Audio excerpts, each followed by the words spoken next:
Hola, buenas tardes y bienvenidos al Iber Museo de los Soldaditos de Plomo. Quería agradecer ante todo al Museu Valencià d'Etnologia y a la Diputación de Valencia, a Paco Cabañes, que nos acompaña hoy en la mesa, jefe de difusión del SIEC, del Servicio de Investigaciones Etnológicas y de Cultura Tradicional del Museu Valencià d'Etnologia, a la Sociedad Libertad 7, de la cual somos la entidad cultural, y sobre todo a ustedes, al público, por acompañarnos esta tarde. Con esta charla, el Museo Valencià d'Etnologia continúa el ciclo de actividades culturales dedicados a la exposición crónica de la Gran Guerra, l'Arxiu de Tànger, organizada con nuestra colaboración, ya que hemos prestado una maqueta de la batalla de Verdún y un uniforme original francés, que de hecho es el uniforme de mi abuelo, y que aún pueden visitar, que estará abierta creo que hasta el 28 de febrero. Y sin más, doy paso a Paco Cabañes. Muchas gracias. Hola, buenas tardes. Bueno, pues gracias por venir y gracias también al Museo del Iber por recibirnos hoy aquí, también al Museo de Etnología, y también por colaborar, como ha dicho Alejandro, en este caso en una actividad del museo como es la exposición de la crónica de la Gran Guerra al Archiu de Tànger, a través de, como comentaba él, una maqueta bastante interesante, muy interesante, que está a la entrada de la exposición, y como no, también por un vestido original, por un traje original, un uniforme de su abuelo. Además, también por el hecho de que nos ayude y que podamos tener una colaboración muy estrecha en la elaboración y configuración de un programa de actividades de carácter complementario a la exposición, como es el programa en el que se incluye esta conferencia. A lo largo de estos meses, desde que la exposición se inauguró en el mes de noviembre y hasta el mes de febrero, este programa de actividades paralelas a la exposición ha tenido 7 actividades, o tendrá 7 actividades. Ya hemos hecho algunas antes de Navidad, y recuerdo que el año pasado vinimos aquí también, a este museo, a dar una conferencia sobre la indumentaria de la Primera Guerra Mundial, y sobre todo cómo la indumentaria habría influido bastante en la indumentaria civil de la época. Hoy nos convoca la segunda conferencia del ciclo. Como comento, el ciclo estaba compuesto por 2 conferencias que las hemos realizado aquí en el Museo del Iber, y 5 proyecciones de cine que se realizan en el Museo de Etnología. Hoy nos convoca aquí la segunda conferencia del ciclo, en la que Alejandro, ahora comentaremos, bueno, él nos dará la conferencia y hablará un poco sobre la vida cotidiana del soldado en el frente occidental, del soldado francés. Simplemente comentarles 2 aspectos: que el ciclo empieza a tocar a su fin. Aquí hoy tenemos esta conferencia de Alejandro en el Museo del Iber, y luego quedan 2 actividades más a desarrollar en el mes que viene, en el mes de febrero.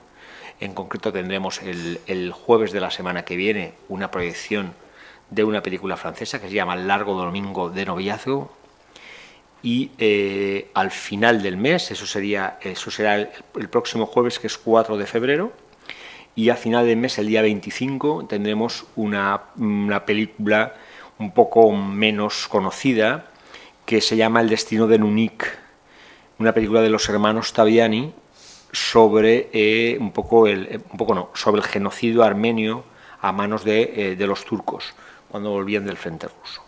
Esas serían, digamos, que junto con esta conferencia son las 3 actividades que quedan para desarrollar el ciclo, que entendemos que ha sido un ciclo bastante interesante, aparte de porque el tema reúne y concita bastante interés, también porque en colaboración con el museo, yo creo que con el Museo del Iber hemos desarrollado un programa de actividades y una propuesta expositiva muy interesante. A mí me gustaría presentar a Alejandro. Yo llevo bastante tiempo en esto de las actividades culturales, la gestión de la cultura y la difusión cultural, y tengo que decir que en pocas ocasiones me he encontrado con una persona que aglutine y tenga un currículum tan profuso y tan tan bueno en el sentido tanto académico como en el sentido de divulgación y como en el sentido de la escritura, ¿no? Ha escrito. Y por tanto para mí también me produce cierto, como un poco de honor, ¿no? Poder presentar a una persona que, aparte de los títulos que pueda tener, es una persona que entiendo que está muy preparada. Alejandro es licenciado en Historia por la Universidad IV Sorbona, licenciado también en Arqueología Clásica por la Escuela de Altos Estudios de París, diplomado en Lenguas Clásicas, es máster de Museología por la Universidad Complutense y doctor en Historia Antigua por la Universidad de Valencia. Tiene una faceta, digamos, esa es su faceta más, la faceta formativa o la formación que tiene, que como digo, es bastante potente, por lo menos a mi parecer. Tiene una vertiente docente interesante también, ya que ha sido profesor en las universidades Politécnica, la Universidad de Valencia, en la Universidad CEU Cardenal Herrera, en la Universidad de Atenas y en la Fundación Libertas 7. Es autor, editor y traductor de numerosos libros y artículos, tanto académicos como de divulgación en castellano, francés e inglés, y actualmente colabora con algunos medios de comunicación como el Grupo Prisa, el Grupo Gestiona. Es director de la Fundación Libertas y director de este museo que hoy nos acoge. También es patrono de la Fundación Cañada Blanc. Es directivo de la Asociación UNESCO España y dirige el Instituto Valenciano de Estudios Clásicos y Orientales. Colabora con diferentes ONGs y, por si le faltara algo a este currículum, desde mi punto de vista, ya digo, bastante profuso, ha trabajado en la iniciativa privada en un gran número de empresas, casi todas ellas relacionadas con el mundo de las nuevas tecnologías. Ha recibido 2 premios, uno en Archival en 2012 y el de Docencia Científica de la UNESCO en el 2001. Yo creo que yo acabo aquí mi intervención. Les vuelvo a agradecer a ustedes la presencia hoy aquí con nosotros, agradecer también desde el Museo Valenciano de Etnología la colaboración que está teniendo el Museo Libre en la realización de estas actividades relacionadas con la exposición de la Primera Guerra Mundial. Y sin más le doy paso a Alejandro para que comience la conferencia cuando quiera. Gracias. Muchas gracias.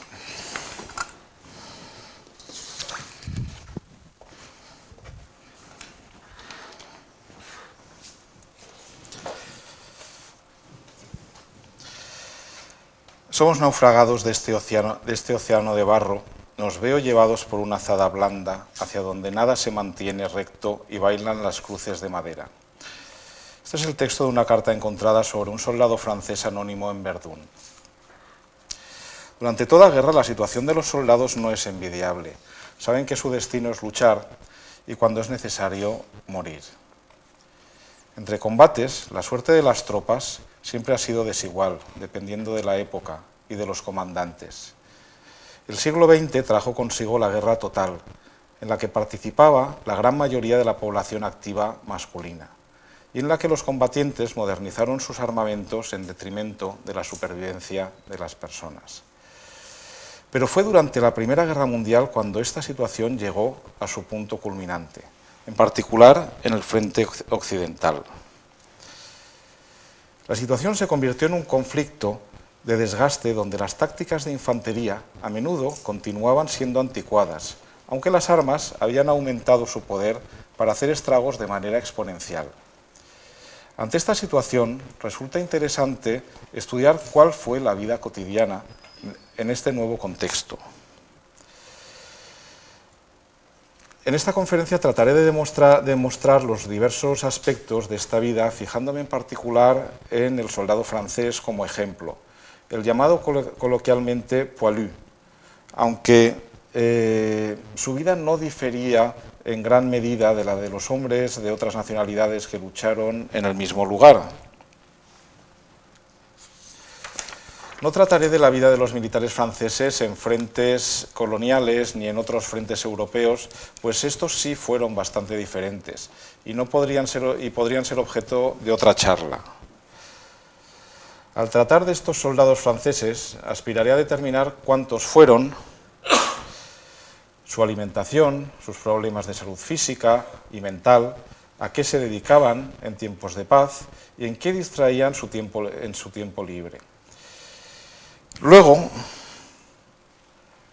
Haré una breve descripción de cuáles eran sus cometidos en combate para fijarme después en lo que ocurría tras el combate, cuántos murieron, cómo, sus heridas y sus enfermedades. Finalmente, analizaré la vida del soldado francés en la retaguardia, en el campamento, los permisos, prestando especial atención a las cuestiones de disciplina, deserciones y motines.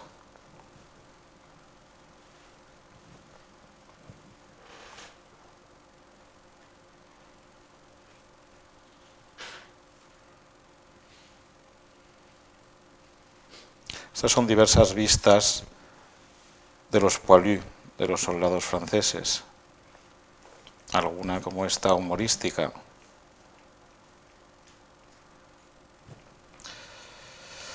Hablemos primero de la vida cotidiana en las trincheras.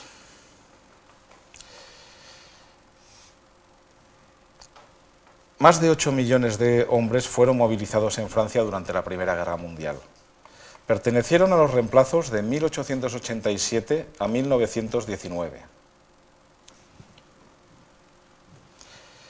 Algunos de ellos se libraron gracias a las exenciones, a destinos especiales o influencias. Eran los enchufados. Aquí tenemos también una viñeta humorística que muestra un soldado, los que llamaban a los planqués, los emboscados.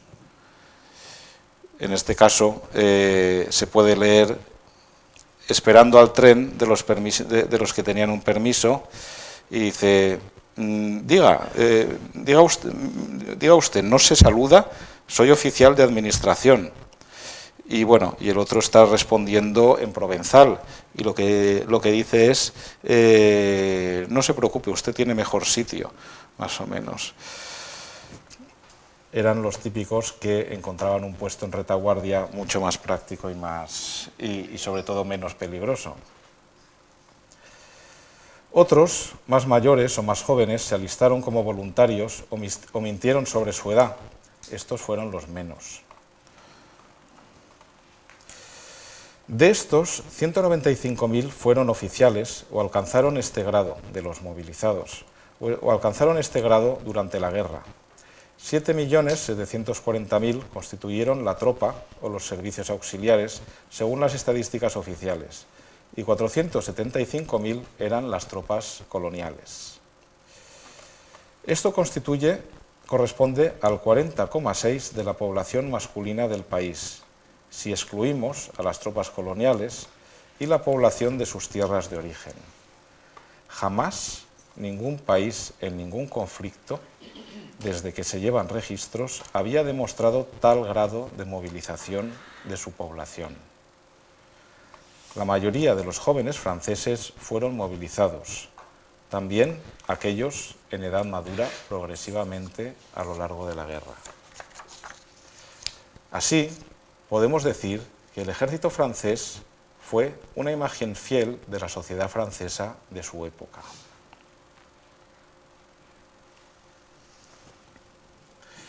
Esta sociedad estaba altamente alfabetizada, ya que menos del 5% de los reclutas no sabían ni leer ni escribir. Sin embargo, tan solo un tercio tenía el certificado correspondiente al que algunos se presentaban al finalizar la enseñanza primaria, el equivalente. En 1913, tan solo 8.000 alumnos obtuvieron el equivalente al selectivo, a lo que hoy se llama el selectivo, y estaba por lo general reservado a la burguesía. Estos y los estudiantes universitarios entrarían a menudo a formar parte de los suboficiales y de los oficiales que no eran de carrera. En definitiva, la mayoría de los soldados eran campesinos.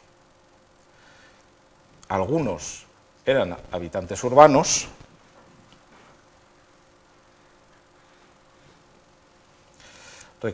reclutados sobre todo entre las clases obreras, otros entre la pequeña burguesía y muy pocos pertenecían a las clases altas. Hablemos ahora de la salud.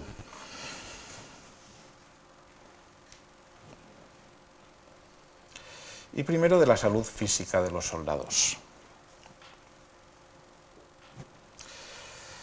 La alimentación constituía uno de los problemas cotidianos y esenciales más acuciantes del combatiente. Las cocinas, por lo general, estaban en la retaguardia.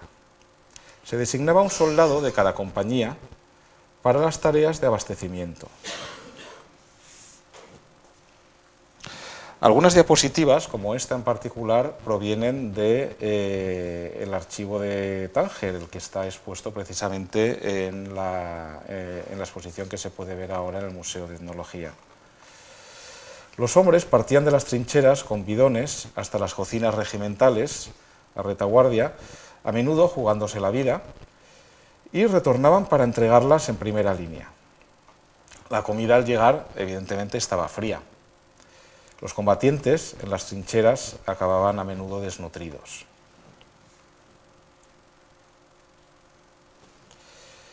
La ración media era de 750 gramos de pan o de galletas, 500 gramos de carne, 100 de verduras secas, de sal y pimienta y 100 de azúcar. Claro, eso era cuando todo iba bien.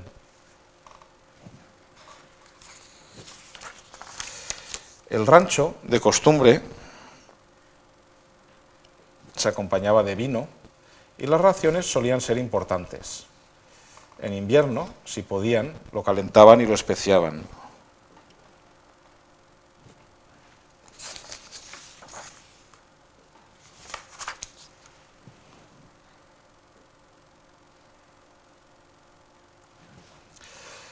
El soldado llevaba una ración de combate para los ataques compuesta de 300 gramos de galletas, llamadas pan de guerra, y 300 de carne en lata, llamada corned beef, o en general los soldados la llamaban du singe, mono.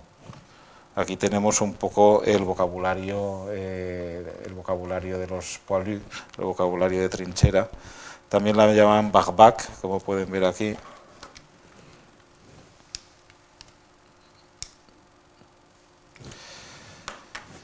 Y no siempre su calidad era de primera.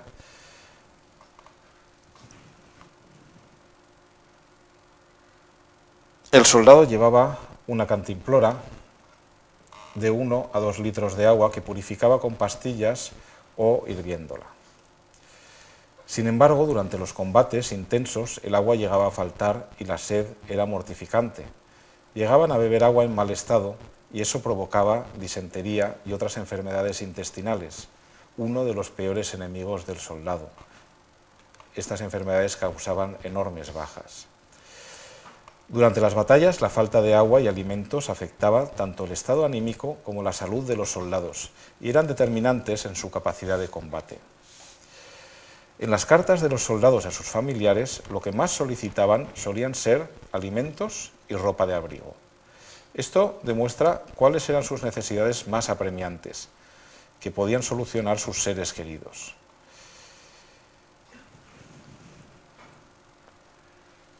Dormir.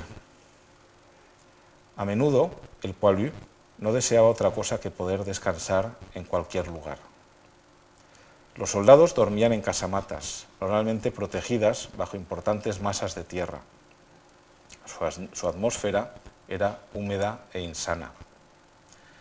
En las zonas del frente más tranquilas, las tropas podían llegar a organizar trincheras más confortables, incluso a veces decoradas y organizadas. No obstante, en muchos frentes de combate no tuvieron ni los medios ni el tiempo para ello. Además, la doctrina francesa del ataque al principio de la guerra consideraba que hacer trincheras demasiado cómodas ablandaría a las tropas y no les daría bríos para el ataque.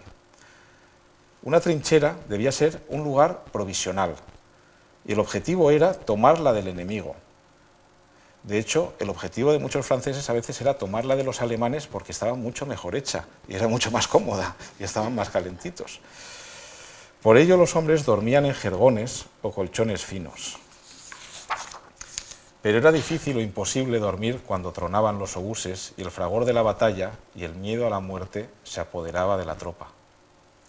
Por otra parte, el pánico a ser enterrados vivos les hacía a menudo salir para dormir a cielo abierto, a riesgo de ser heridos por la metralla.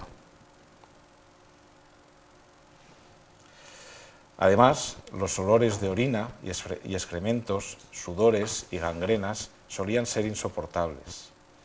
Las pesadillas provocaban gritos que despertaban a aquellos que conseguían dormir, vencidos por el agotamiento. En invierno, el frío les obligaba a reunirse en torno a braseros de fortuna, con el riesgo de perecer asfixiados por las emanaciones nocivas. Finalmente, las ratas, pulgas, chinches y demás parásitos se cebaban en los desgraciados soldados. De día, el soldado francés no rendía al máximo, pues no había disfrutado de un merecido descanso. La vida en la trinchera era sinónimo de barro permanente y de falta de higiene.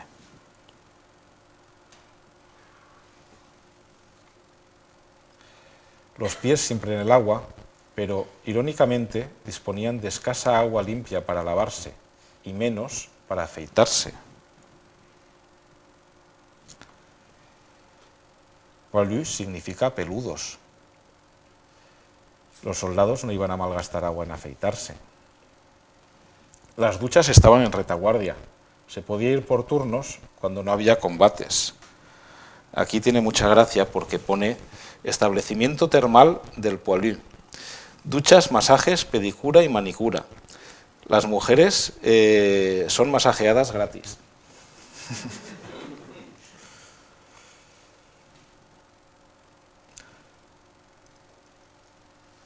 Son muy raras las cartas o memorias que mencionan la limpieza personal, ya que las duchas o bien no funcionaban o carecían de agua caliente o incluso tenían que jugarse la vida para llegar y no valía la pena.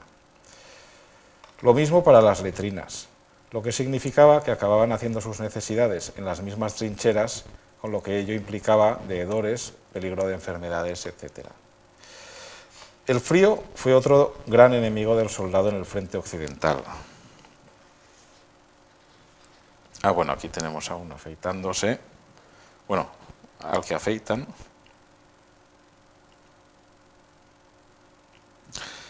Y aquí uno pelándose de frío. La mayoría de los combates tuvieron lugar en el norte de Francia. Durante el invierno de 1914 a 1915, las tropas no estaban equipadas para afrontar las bajas temperaturas y hubieron muchos casos de hipotermia y miembros congelados.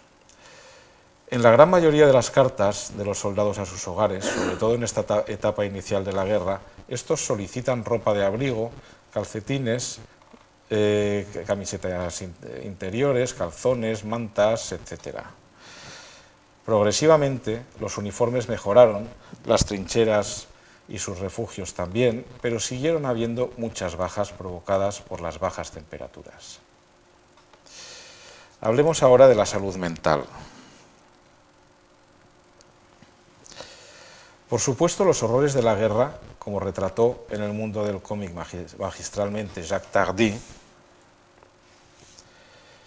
se cebaron en la moral del soldado hasta llevarlo a diversos tipos de neurosis, como la paranoia, las alucinaciones, la disociación de personalidad, los comportamientos suicidas y lo que hoy se llama síndrome de estrés postraumático, SEP.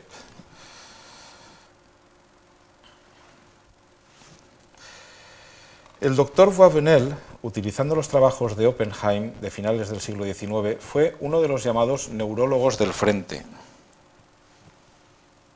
que creó el concepto de miedo mórbido adquirido y que prefiguraría el SEP. Además, escribió desde el frente varios tratados sobre psicología del soldado. La larga duración de la guerra, las atroces condiciones de vida, indujeron la aparición de numerosos trastornos del comportamiento. Ello provocó, por una parte, deserciones y por otra, un gran número de soldados que se negaban a luchar o que simplemente no podían.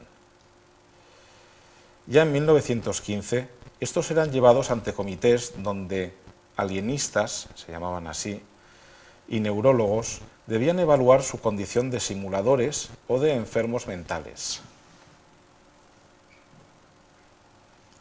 Los primeros eran directamente llevados a los tribunales y condenados a prisión o fusilados. Los otros podían ser aceptados como enfermos dependiendo de la escuela a la que pertenecieran los doctores. Los más aceptaban que existieran secuelas psicológicas tras alguna herida de guerra o una onda expansiva de un bombardeo, de origen orgánico o shell shock, como la llamaban los anglosajones. Los menos aceptaban que una pequeña parte de los sujetos predispuestos podían sufrir, cito, crisis de agitación histérica, en general pasajera. Louis Ferdinand Céline nos da una idea bastante acertada de la poca atención que se prestaba a los fenómenos de alienación en su obra Voyage au bout de la nuit. El héroe, al volver de un permiso, cito, se vuelve loco por el miedo. Tras unos días de vigilancia, nos dice, salíamos discretamente para irnos ya sea al asilo, para alienados, ya sea al frente o también al paredón.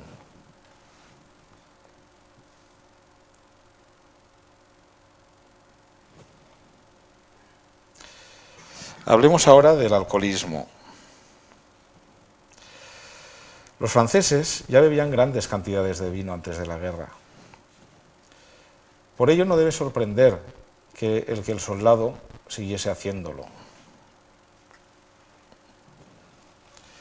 El vino, el pinard, como se llamaba, bebida nacional por excelencia, era uno de los consuelos de la cotidianidad del poilu. Suministrado masivamente desde el otoño de 1914, participaba junto con l'Agnol, el aguardiente, en la lógica sociabilidad de las tropas francesas, al igual que de costumbre lo hacía en su sociedad en tiempos de paz. Inversamente, su consumo excesivo fue a menudo sinónimo de derivas en la disciplina y de comportamientos debilitantes tanto a nivel individual como colectivo, implicando reacciones a veces contradictorias y ambiguas de las autoridades militares. El exceso de consumo podía llevar a un nivel de alcoholismo tal que, a menudo, cito, la caza del pinard es, desde el principio de la guerra, la principal actividad del poilu, según relata el historiador y médico Jules Isaac. Pasemos ahora a los tiempos de calma.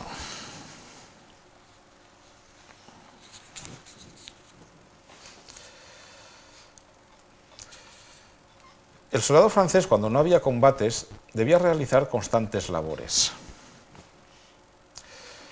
Primero y ante todo, construir trincheras, repararlas, mejorarlas, drenarlas, etc. A menudo, cuando se cavaban trincheras en zonas de guerra, se encontraban muertos de batallas anteriores, lo que añadía terror y desmoralización al soldado. Luego de acometer otras labores de defensa y ataque, como la colocación de alambradas, de cestones, sacos de tierra, erizos, púas, zampeados, etc., debían hacer más trabajos.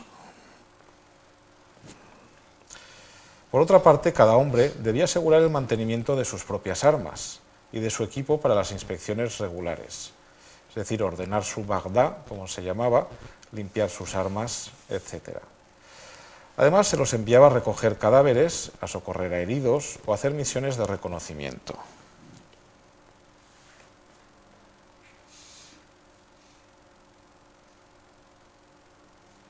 Aquí haciendo pozos de tirador.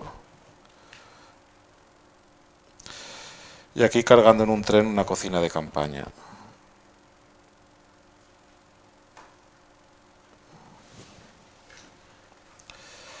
También intentaban mejorar sus condiciones de vida, haciendo letrinas de primera línea, adecentando sus dormitorios.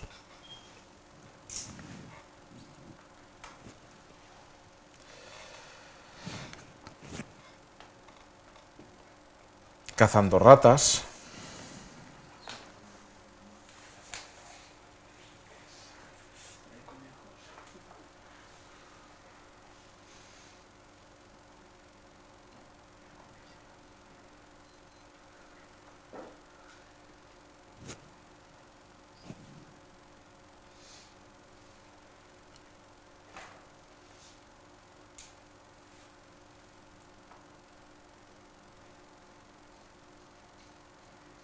Tenía unas ratas por aquí. ¿Las he pasado ya? Sí, pues aunque parezca mentira, eran ratas. Sí. Es increíble. Algunos incluso llegaron a construirse jaulas enrejadas para protegerse de los roedores mientras dormían. La mayoría de las labores más visibles debían realizarse de noche para no ser alcanzados por los tiradores enemigos. Los poilus también tenían tiempo libre. Muchos jugaban a las cartas, que creo que lo hemos visto por aquí.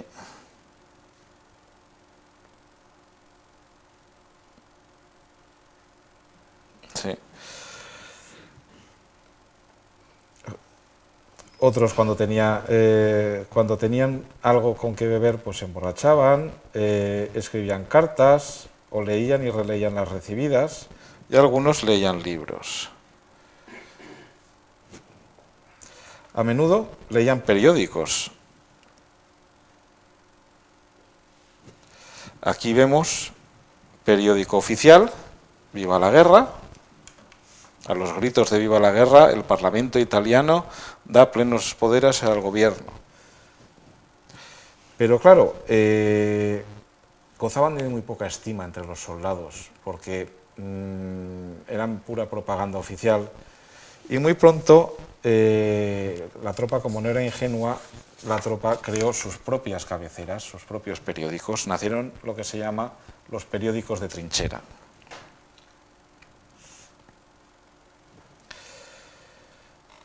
Estos gozaron de gran éxito y proliferaron. Se han contabilizado alrededor de 474 periódicos de trinchera.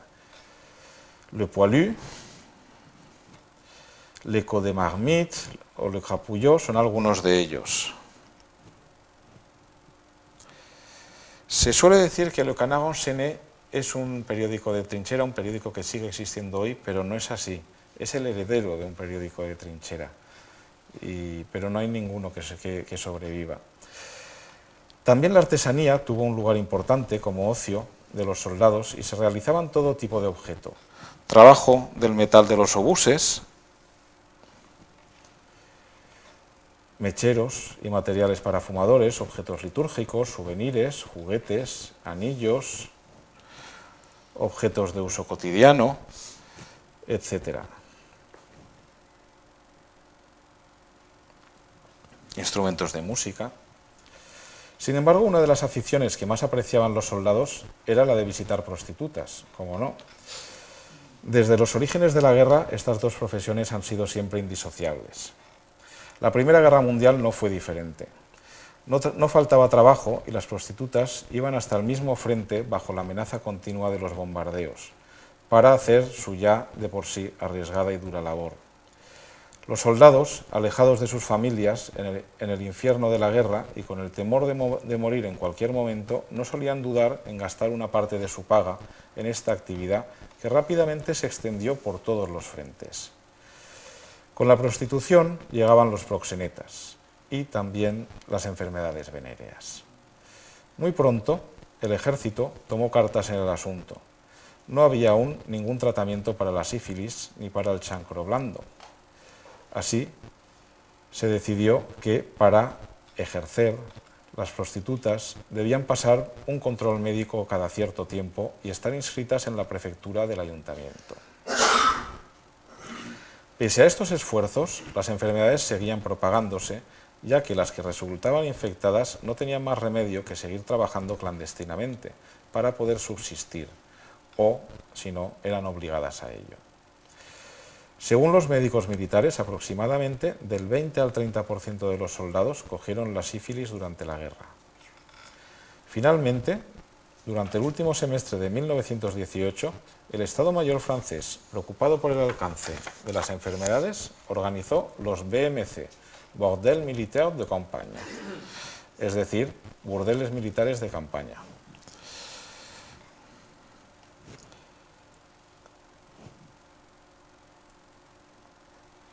Solo he podido encontrar una imagen satírica de las colonias.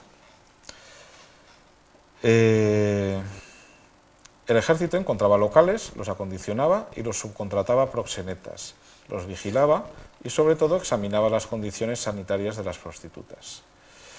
La guerra terminó antes de que pudiera observarse si este método obtenía buenos resultados contra las enfermedades de transmisión sexual.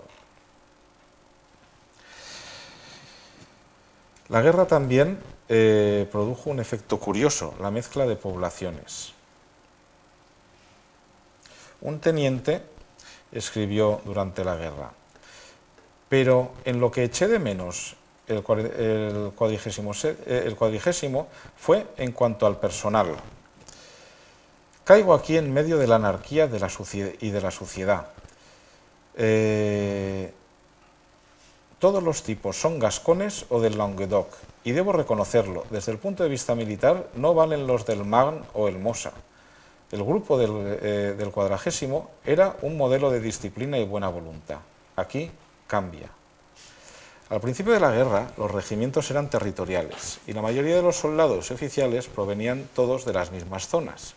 Muy pronto se mezclaron las poblaciones. Esto fue sobre todo motivo de guasa entre la tropa.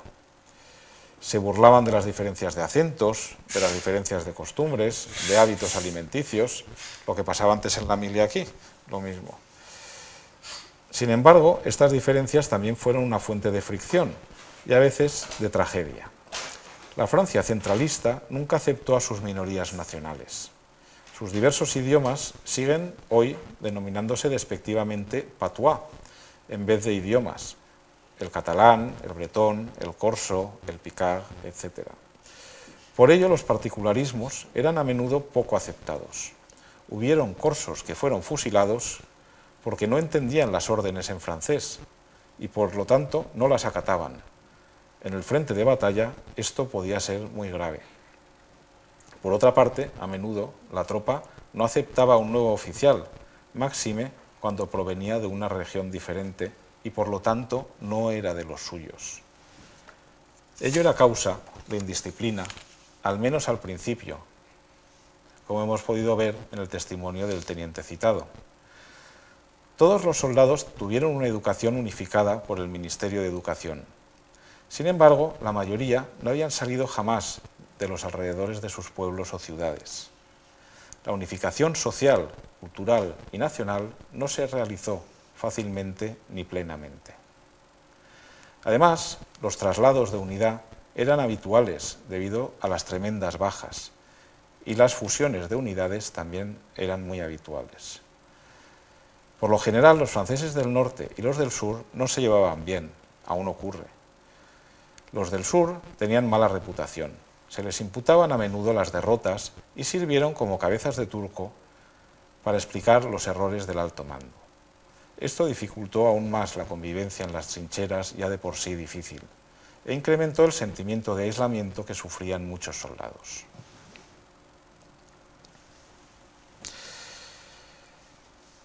Esta conferencia no pretende describir de manera extensiva el soldado francés en combate durante la Primera Guerra Mundial, porque es un tema muy tratado y además no es el objeto.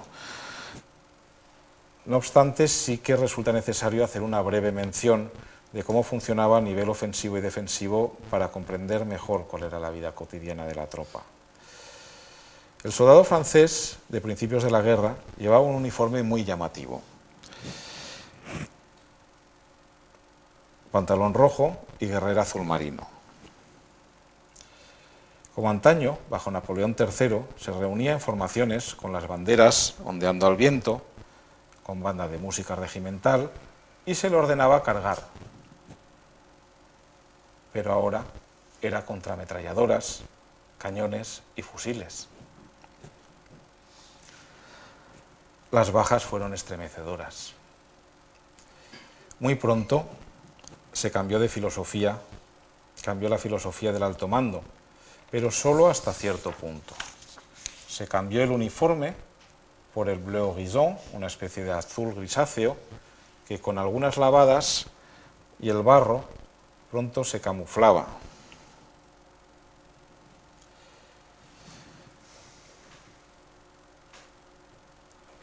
Así es como quedaba más o menos.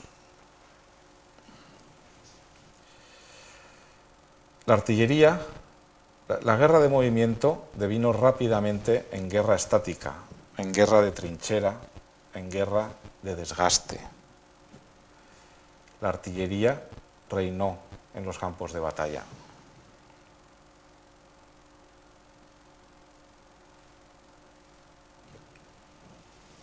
Cada hombre disponía de un fusil y de una bayoneta que fijaba en su extremo. Pese al mito, raros fueron los casos en que se llegó al cuerpo a cuerpo. También se les daban granadas de mano para los asaltos.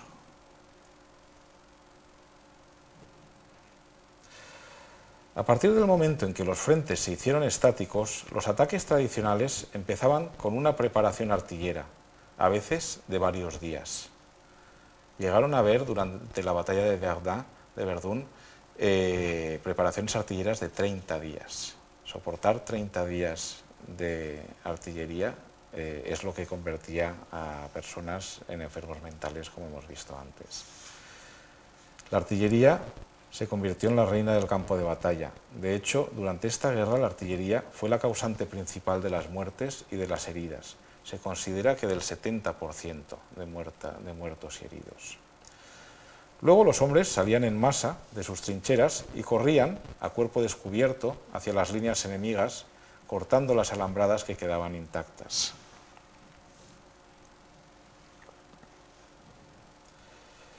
Eran entonces cegados por el fuego de las ametralladoras, otra de las grandes mejoras en la potencia de fuego de la Gran Guerra. Las primeras oleadas sufrían tremendas pérdidas debido al fuego citado, a veces del 80% de sus efectivos. A estos se añadían las dificultades para rescatar a los heridos, que solían agonizar en la tierra de nadie a la espera de los camilleros o de algún compañero. El terror de la noche, del frío, de las alimañas, presagiando una muerte lenta e ineluctable, era una de las peores pesadillas del poilu. Cuando por fin una oleada llegaba a la trinchera enemiga, a veces se llegaba al cuerpo a cuerpo. Es difícil imaginar lo que siente un hombre si mira a los ojos a otro e intenta matarlo, sobre todo a edades muy tempranas, sobre todo cuando no hay odio, y en general no lo había. Lo que había, sobre todo, era pavor. Los cuerpos chocaban. Una bayoneta que se hunde en un cuerpo produce un golpe sordo sobre los brazos. Afortunadamente, era muy raro tener que usarla. Las trincheras se limpiaban, porque ese era el término que se usaba, con bombas de mano, antes de llegar, y con armas de fuego. A veces habían operaciones para coger prisioneros, documentos o para desestabilizar al enemigo, pero no las realizaban las tropas de línea, sino tropas de élite. Servían, asimismo, para mantener el espíritu ofensivo y el nivel de estrés del enemigo. Una curiosidad de la guerra de trincheras es que volvió a traer la guerra de minas y contraminas que se usaba desde la antigüedad hasta la llegada de la pólvora. Se trataba de hacer túneles para llegar debajo de las trincheras enemigas con el fin de hacerla explotar con sus ocupantes en ella. Se hacía un túnel, se disponían explosivos debajo de la trinchera enemiga y se hacía explotar. Había que ser tremendamente cauto y silencioso para evitar que el enemigo hiciese una contramina, que arruinase todos los esfuerzos realizados. Así el soldado francés no solo cavaba y cavaba para hacer y mejorar sus trincheras, sino también para hacer estas minas y contraminas. Es común encontrar en los testimonios escritos de los soldados las quejas por estos agotadores trabajos e incluso el pavor por la claustrofobia de los túneles. A nivel defensivo, los soldados pasaban horas interminables observando la trinchera enemiga en la tierra de nadie. A veces estaban tan cerca que podían oír hablar a sus oponentes. Disparaban cuando veían asomar alguna cabeza y recibían su ración de fuego enemigo. Los alemanes también realizaban incursiones sorpresa, lo que les obligaba a mantenerse siempre alerta. Sin embargo, el principal terror del soldado a nivel defensivo eran las largas preparaciones artilleras previas a las ofensivas, que, como he comentado, podían durar varios días. Entonces se enterraban en sus refugios y esperaban a que pasase, sin que les tocase a ellos, listos para salir con el tiempo suficiente para repeler a las tropas enemigas que llegasen. Debido a estos combates, los movimientos para traer tropas o suministros a las trincheras se realizaban sobre todo de noche y cuando cesaban los bombardeos enemigos, al igual que las labores de mantenimiento. Después del combate.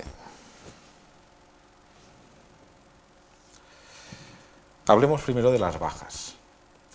Es muy difícil saber cuántas fueron las pérdidas reales de la guerra del 14, por diversas razones. Baste dar una evaluación, que es la oficial, de 1.400.000 muertos franceses y 3.600.000 heridos. Es decir, que falleció el 10% de la población activa, o el 20% de los menores de 40, o el 30% de los menores de 30, o la mitad de los maestros de escuela, por dar ejemplos. Esto nos da una idea de la magnitud del daño que supuso para este país. No hay parangón en ningún otro contendiente. Pero claro, se luchaba en su suelo. Muchos de los muertos constan como desaparecidos. Por alguna razón, cada unidad no enterraba a sus muertos y estos se descomponían hasta quedar irreconocibles. Cuando eran enterrados por los zapadores, estos los declaraban anónimos. Así, en su diario de guerra, el soldado Albert Carry, del 7º Regimiento de Infantería, dice: 28 de mayo de 1915, trinchera de San Nicolás, Agás. Durante la noche, los zapadores entierran los cadáveres que están ahí desde hace 15 días. Labor macabra, que no les agrada nada. Pero, ¿por qué cada regimiento no entierra a sus muertos cada noche de batalla? ¿Cómo identificar a estos desgraciados en descomposición? ¿Quién irá a retirarles sus placas de identificación o sus libretas? Pobres familias, vuestros hijos os serán señalados como desaparecidos y no sabréis jamás lo que les ha ocurrido. Triste pensamiento. Otros soldados desaparecían realmente, ya fuese por explosiones, desintegrados, enterrados por la tierra o el lodo, desertando, como veremos más tarde, o prisioneros que nunca volvieron. Muchos fueron los heridos y muchos quedaron mutilados para siempre. Entre las causas de las heridas, el 60% lo fue por proyectiles de artillería, 34% por bala, el 2,1% por granadas, el 1% por derrumbe de trinchera y el resto por otras causas, como arma blanca, gases, líquidos inflamables, etc. Curiosamente, hay pocos gaseados, contrariamente al mito. Una vez heridos, eran inicialmente tratados, si era posible, sobre el lugar, por los sanitarios, si la herida no era grave.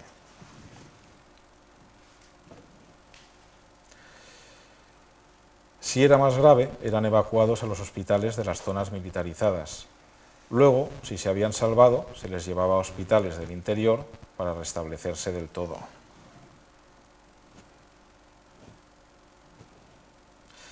Luego volvían al combate o se les daba de baja si ya no podían luchar.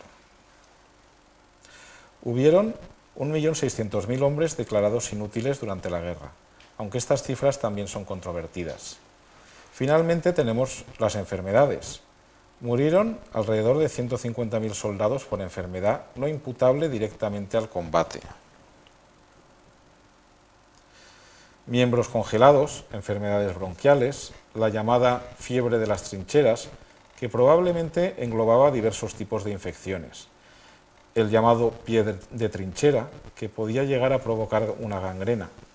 Fiebres tifoideas, gripes, y aquí no se cuenta la llamada en Francia gripe española, que causó estragos tras la guerra. Neumonías, meningitis, disenterías, etc. Estas eran algunas de las variadas enfermedades que causaron las múltiples bajas entre las tropas de la Primera Guerra Mundial en el frente europeo. Las condiciones de insalubridad que he descrito de las trincheras y el hacinamiento de las tropas eran la causa. El problema es que a menudo no se trataban hasta que no llegaban a ser muy graves, y si un soldado decía que estaba enfermo, enseguida lo trataban de simulador.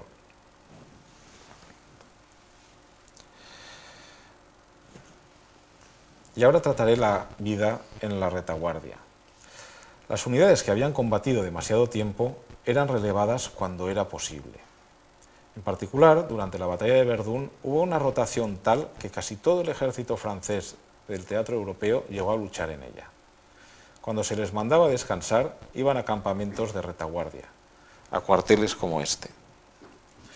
Las tropas apreciaban el poder dormir en camas, con calefacción, comer comida caliente y de manera regular, volver a tener unos horarios ordenados, ropa limpia y de abrigo. En resumen, salir del infierno y volver a tener algún rasgo de civilización. Sin embargo, para los suboficiales y oficiales existía un problema cuando se volvía a un campamento o a un cuartel. En el frente se establecía una familiaridad e incluso una jerarquía basada en la experiencia en el combate. Se permitían ciertas libertades entre la tropa y los mandos que no podían mantenerse en retaguardia.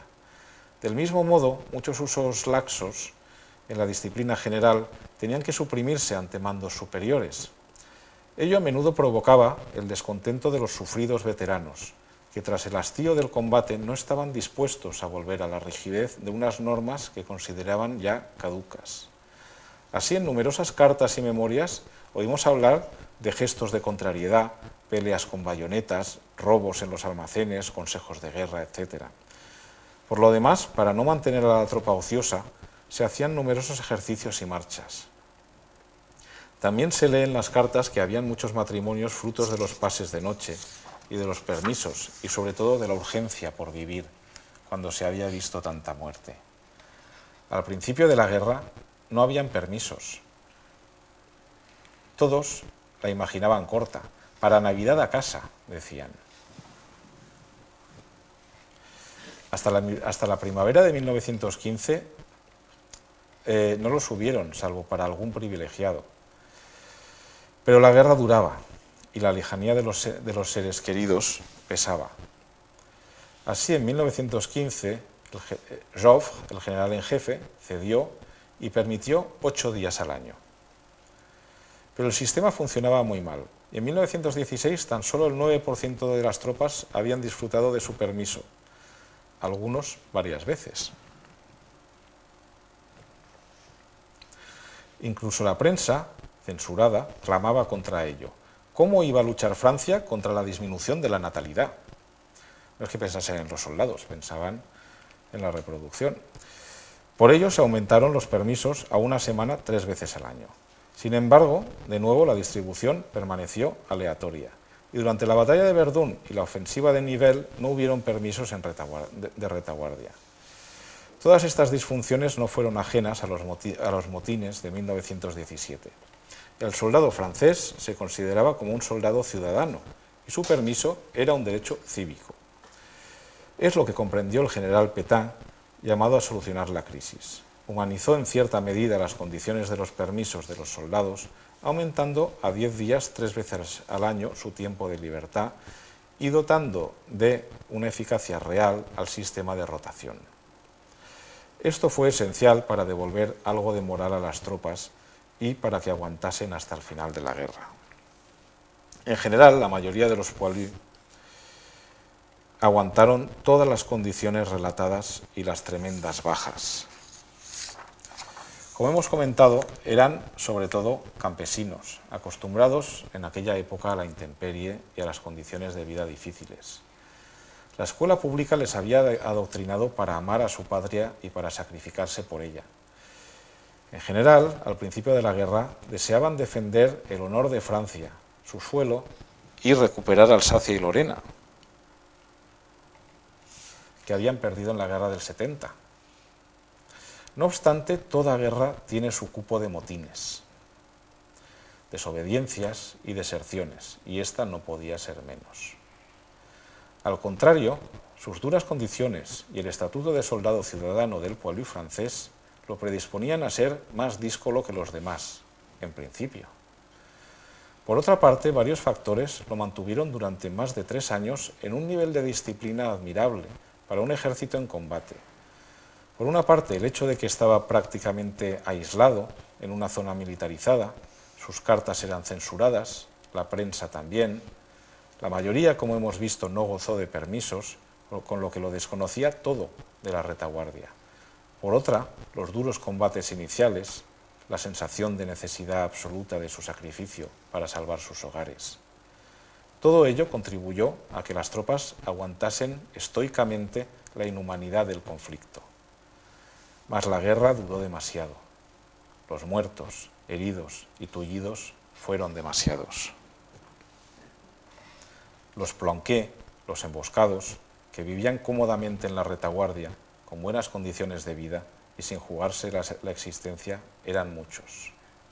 Progresivamente, la sensación de hartazgo se fue apoderando de muchos, a nivel individual y colectivo. Así, estallaron motines. Al principio, fueron pocos y aislados. Las primeras desobediencias tuvieron lugar en 1914. El contexto militar era evidente propicio a la aparición de casos de insubordinación. En primer lugar, por supuesto, estaba la cuestión de las condiciones de vida, más duras al principio de la guerra, pues aún no se había aprendido a organizar la vida en el frente y además la tropa aún no estaba acostumbrada y estaba pegada a las comodidades civiles en muchos casos.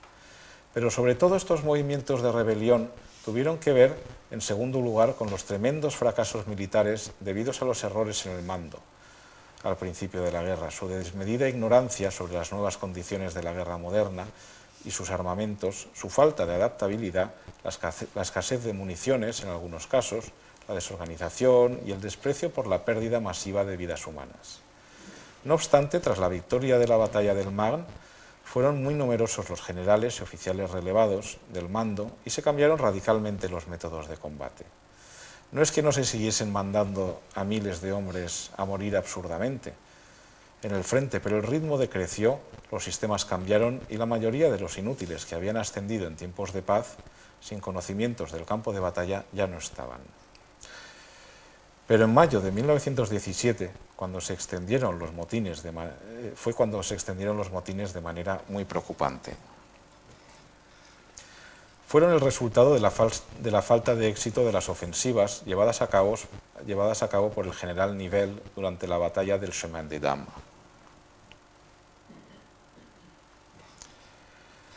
Además, las tropas estaban hartas de una guerra que en principio iba a durar poco. Por otra parte, sabían que en Rusia muchos habían desertado y que la revolución bolchevique se había iniciado. La mayoría de los amotinados no deseaban hacer una revolución, pero sí reclamaban el final del conflicto. A partir de entonces aparecieron diversas formas de desobediencia. El rechazo de atacar fue el acto más común de indisciplina durante la Primera Guerra Mundial, entre las tropas francesas. Los soldados, de forma individual o colectiva, de manera premeditada o espontánea, demostraban su insubordinación ignorando las órdenes de suboficiales y oficiales encargados de encabezar los asaltos. De este modo, mostraban su rechazo a participar en ataques que juzgaban costosos en vidas humanas y que sabían abocados al fracaso. Por ejemplo, el 24 de mayo de 1915, 27 hombres del 56º Regimiento de Infantería fueron condenados por haberse negado a participar en un ataque. Es un caso como hubieron tantos durante los 4 años de guerra. Las mutilaciones voluntarias representaban otra forma de desobediencia, o más bien una muestra de la desesperación a la que se podía llegar. Los soldados se autoinfligían heridas con sus armas, esencialmente en las manos y los pies, con el objeto de eludir el combate. A veces también se introducían restos de gangrena de otro soldado para perder un miembro, tal era su desesperación. Esto ocurrió sobre todo al principio del conflicto, ya que posteriormente los médicos militares se daban cuenta de este tipo de acciones. También hubieron soldados que desertaron, la mayoría simplemente para ir a ver a sus familias, al no haber podido gozar de un permiso desde el principio de la guerra. Se Los únicos datos que tenemos son los oficiales, que dicen que desertaron 15.000 soldados al año durante la guerra, pero los historiadores en general los ponen en duda y creen que las cifras son muy superiores. Las deserciones eran más o menos graves según si tenían lugar en el interior o no del frente, en presencia o no del enemigo y de su duración. Se considera deserción toda ausencia ilegal de más de 3 días. Más espontáneo y marginal fue la cuestión de la fraternización con el enemigo. Todos conocemos probablemente el episodio de la tregua de Navidad, de la cual se hizo una película. En general, la mayoría eran pequeñas confraternizaciones donde se intercambiaban un apretón de manos, algo de tabaco, pan, periódicos u otros alimentos. Como consecuencia al rechazo de la presión disciplinaria, algunos soldados se amotinaron abiertamente y declararon su opinión sobre la guerra. A veces hasta la difundieron. En otras ocasiones insultaron o atacaron a sus oficiales. En los consejos de guerra y en los testimonios se observa que se proferían gritos como «abajo los oficiales», «el enemigo está en la retaguardia» o «¿para quién luchamos?». A veces estos incidentes degeneraron en incidentes de una brutalidad que solo la impotencia podía explicar. Así, un soldado del 225 Regimiento de Infantería, un buen día, ciego de ira destructora, asesinó a su superior. Su única justificación fue: «Lo hice adrede, me estaba jodiendo desde esta mañana». Afortunadamente, estos casos no fueron numerosos. Estos excesos fueron eminentemente consecuencia del agotamiento psicológico y de la impotencia. Hay que recordar que no eran tropas profesionales. El Estado Mayor decidió cortar de raíz todas estas acciones. Fue el general Philippe Pétain, más conocido por ser jefe de Estado durante la Segunda Guerra Mundial, quien devolvió la disciplina a las tropas francesas. 2.400 soldados fueron condenados a muerte, aunque tan solo 5.500 fueron fusilados, según las cifras oficiales. Las que manejan los historiadores son muy superiores, aunque variables. Tan solo en 1999, la República Francesa reconoció oficialmente la injusticia de este castigo. Para concluir, la vida cotidiana del soldado francés durante la Primera Guerra Mundial fue probablemente una de las más difíciles y penosas a las que ningún guerrero haya tenido que enfrentarse jamás. Máxime, en tanto en cuanto no se trataba en su mayor parte de tropas profesionales, sino de reemplazos no preparados para enfrentarse a tales situaciones. Jóvenes desnutridos, con mala salud, frío, en estado de confusión mental, a menudo consumiendo alcohol en exceso, debían realizar constantes labores, protagonizar peligrosos ataques, en los que, en gran número, perdieron la vida y muchos otros resultaron heridos. ¿Cómo pudieron aguantar? Lo hicieron porque era su deber, por patriotismo al principio, porque sabían lo que los alemanes hacían a las poblaciones ocupadas en Bélgica o en Francia. Luego, porque no tenían más remedio, porque se endurecieron, algunos porque creían en Dios, otros por odio. Finalmente, vencieron porque fueron los que más aguantaron, tanto las tropas como el país, porque recibieron ayuda de sus aliados, entre otras razones.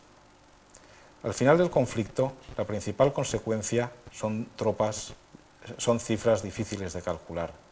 Se considera que alrededor de 1.300.000 soldados franceses murieron o desaparecieron, unos 3 millones fueron heridos y 1 millón quedó inválido.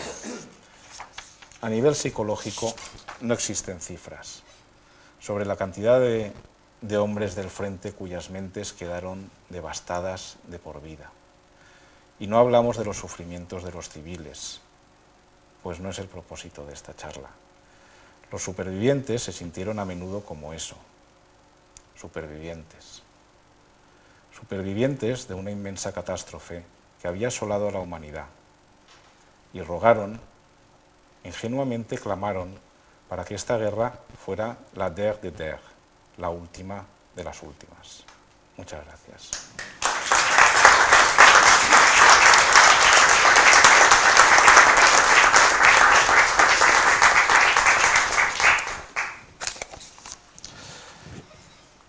Y si tienen preguntas.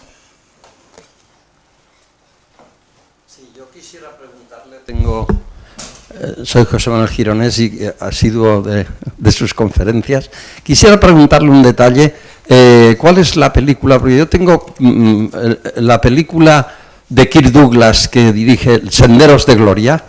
Quería saber si es una película que, en relación con todo lo que nos ha explicado, es correcta o si tiene algún fallo que debe ser conocido. Pero la pregunta principal es, ¿cuál es la mejor película que usted cree que refleja lo que sufrieron los soldados en esta guerra?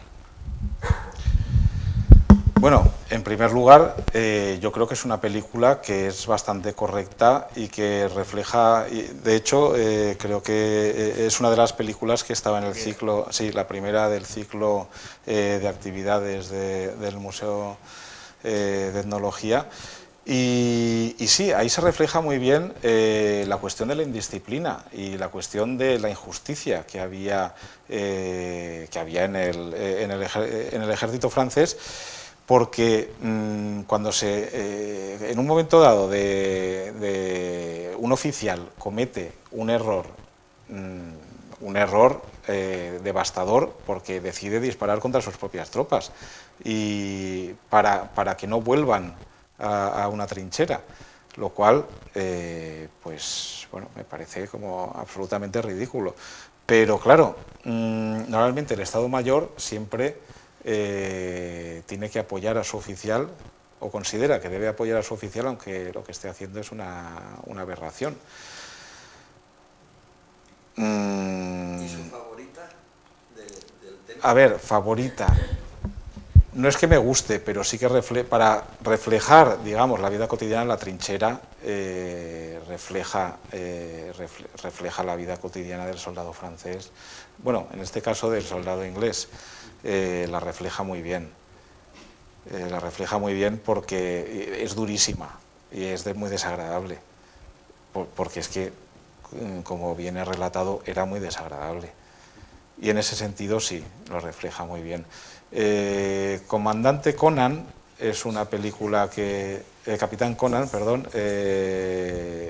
refleja bien algunas situaciones. Lo que es que tiene lugar en el frente oriental, una parte de ella, una parte bastante larga de ella, con lo cual no muestra tanto la guerra estática, pero sí que muestra algunas cosas que sí que son muy interesantes sobre la Primera Guerra Mundial. Hay un dato de Senderos de Gloria. Senderos de Gloria estuvo prohibida en Francia hasta el año 1973 porque el ejército francés consideró que esa película no se podía exhibir en territorio francés porque de alguna manera la historia que cuenta Stanley Kubrick hace referencia un poco a una situación en la que el ejército se comporta mal. Y entonces el Estado francés la tuvo prohibida hasta 1973 y la prohibió que los años 50. Porque, como bien comentaba Alejandro, en un momento determinado un oficial francés ordena a su artillería disparar contra la espalda de sus propios soldados para que sus propios soldados salgan de la trinchera propia y avancen hacia la trinchera enemiga. Y hay un general francés que ordena ese ataque por parte de la artillería propia. Y eso creo que aparte luego de cómo se producen en la película los fusilamientos y en qué situación se producen los fusilamientos de 3 personas cogidas al azar para castigar un poco la falta de empuje de un determinado batallón francés, hizo que esa película por parte del ejército francés se prohibiera y el Estado la tenía prohibida hasta el año 73. Sin embargo, esas situaciones ocurrieron de verdad. Es que en general en el ejército francés y sobre todo al principio de la guerra se consideraba que se debía atacar constantemente, que la guerra defensiva no podía, o la guerra estática era un error. Pero claro, es que no se habían dado cuenta de que la guerra había cambiado y de que el armamento había cambiado. y eso les costó hasta que lo aceptaron. Bueno, lo tuvieron que aceptar porque si no tomaban París. Claro, cuando los alemanes ya los estaban rodeando, se dieron cuenta de que habían perdido tantos hombres atacando del lado de Alsacia y Lorena, que tuvieron que detener los ataques de Alsacia y Lorena para recrear ejércitos y atacar del lado del Marne. Y ahí pudieron detener a las tropas alemanas, pero aún así luego siguieron haciendo ofensivas un poco, vamos, totalmente arriesgadas.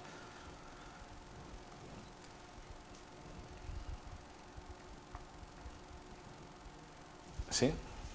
Un momento, es que así se graba. Sí, quería preguntarle, cuando acaba la guerra, ¿los heridos se consideran solo heridos los heridos físicos o también los psicológicos? Y luego, ¿qué tratamiento tuvieron esos heridos por parte de las instituciones del Estado? Bueno, como he comentado, a muy pocos aceptaron a muy pocos como heridos psicológicos, porque aún estaba, digamos, en mantillas la psiquiatría. Y entonces, gracias a los estudios de Oppenheim, pero claro, como era alemán, pues menos mal que hubo un francés que hizo el doctor Boisvenel, que había hecho estudios y que había hecho estudios en el frente, pues algunos le siguieron y los de su escuela sí que, porque antes se consideraba que solo las mujeres podían tener histeria, los hombres no. Un hombre pues no podía perder los nervios así, pero claro, es que tenían la evidencia delante de sus ojos, tenían personas que sí, que si querían los podían fusilar, pero no, eran incapaces de volver al frente, ni de trabajar, ni de nada. Entonces los llevaban a asilos de alienados, lo que llamaban asilos de alienados. Y ya está, y ahí los dejaban. Entonces sí que hubo personas como este hombre que intentó avanzar en las técnicas de curación, pero vamos, los avances en este sentido fueron muy lentos. Entonces, claro,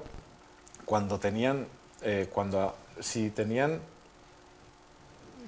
no diría la suerte, pero vamos, si habían tenido alguna mutilación durante la guerra, al menos no los fusilaban, al menos sí que los tenían, pero si no, a la mayoría los fusilaban. Los otros pues debían tener la tremenda suerte de que les cayese un médico de los pocos de la escuela de Boisvenel para que los llevasen. Claro, acabada la guerra ya no tenían obligación de luchar, con lo cual pues o los reclamaban sus familias o a un asilo. Y si estaban con sus familias, pues... Pero claro... y la segunda pregunta era... Sí, después, si las instituciones públicas se hicieron cargo, ¿cómo se hicieron cargo de la gente herida, de los mutilados, de los heridos, mutilados incluso de los psicológicos, pero bueno, de los físicos, porque los psicológicos ya no existirían prácticamente? ¿Cómo se hicieron cargo de ellos? Hubo ayudas o... bueno, durante la Primera Guerra Mundial nació la industria de la ortopedia.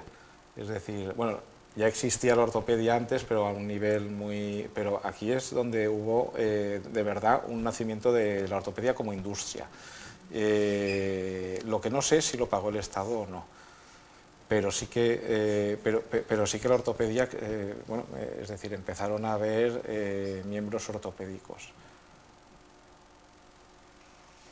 Hay una película que trata un poco esto, que es otra película también del director de Capitán Conan, de Bertrand Tavernier, que se llama La vida y nada más, que es una película que trata un poco, se ve un poco cómo el personaje tiene que buscar desaparecidos y va un poco buscando en los hospitales posteriores a la guerra, hospitales de guerra, en donde te encuentras todos los tullidos y todos los mutilados, y va intentando buscar pues, por desaparecidos en la guerra. Lo digo porque es una película también bastante interesante, personalmente me gusta mucho. Sí, eso fue un problema tremendo, lo de muchos de los que desaparecidos o personas que no sabían ni decir su nombre y el tremendo trabajo que tuvieron que hacer con ayuda de la Cruz Roja para encontrar sus familias o que las familias encontrasen a sus familiares. Y familias que, claro, que tenían a familiares desaparecidos y que aún intentaban encontrarlos, por supuesto, pero claro, con el texto que he leído, la cantidad de desaparecidos que hubo fue enorme.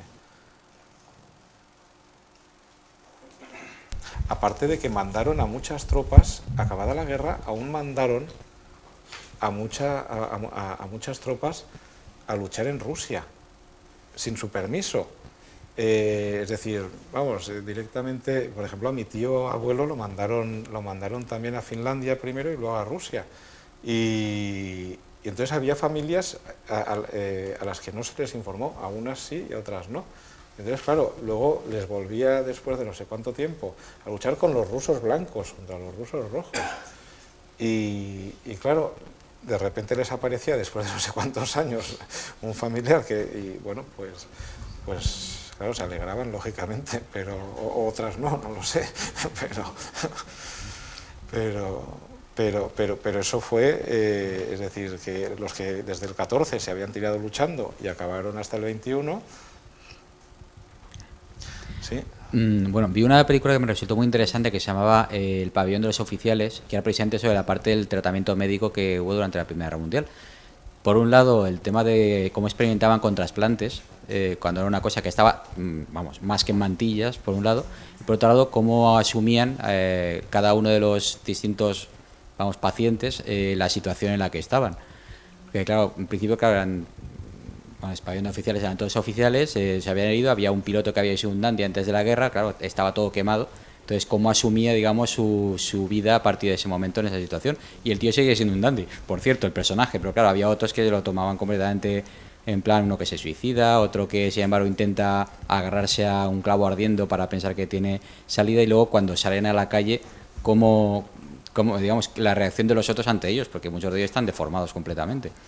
Entonces es una película que me llamó muchísimo la atención en su momento y bueno, creo que también es de las que habría que tener en cuenta sobre esa época. Y luego el tema de la prolongación de la guerra con las campañas en la guerra civil rusa, la intervención francesa en la guerra ruso-polaca también, que aquí fue una sorpresa de que hace un ejército francés a las puertas de Varsovia. Sí.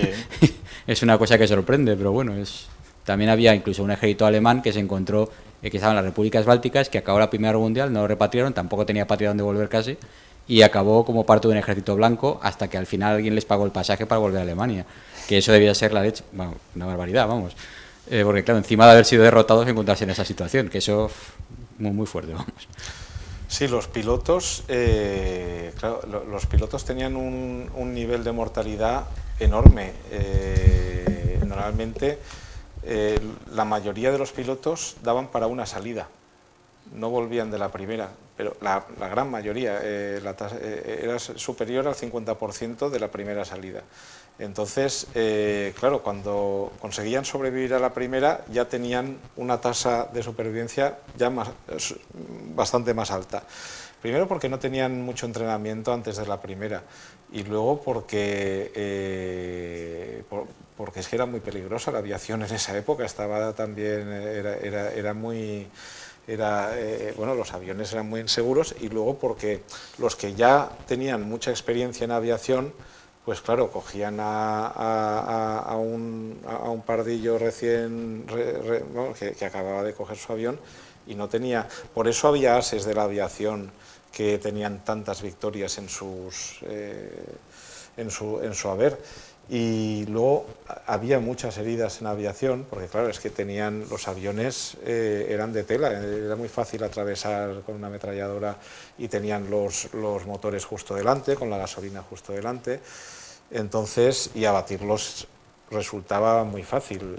Entonces, y es verdad que tenía mucho éxito con las mujeres, es decir, por eso muchos querían ser pilotos, pero claro, tenía su peligro y tenían una vida cotidiana que no se puede comparar con la del Poilu, es decir, cuando volvían a casa estos vivían mucho mejor.